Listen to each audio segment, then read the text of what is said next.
The rise in oil prices at the start of the week didn't last long. After hitting one-year highs on Monday, both Brent crude and US futures slipped back.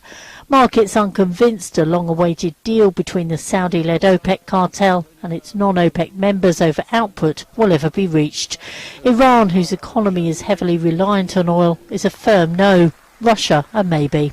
It follows a modest cut in production from last month's meeting in Algeria and an energy summit in Turkey. But what is causing some cynicism and potentially some backsliding is that we don't know how that's going to be allocated across the various OPEC members. And clearly with Libya, with Iran, with Nigeria, given some leeway with which to increase production, that puts the onus on a lot of the other producers, most noticeably Saudi Arabia, to take most of the production cut on themselves. The International Energy Agency believes oil markets could be rebalanced if a deal can be struck, but the cuts would need to be steep, and that's unlikely.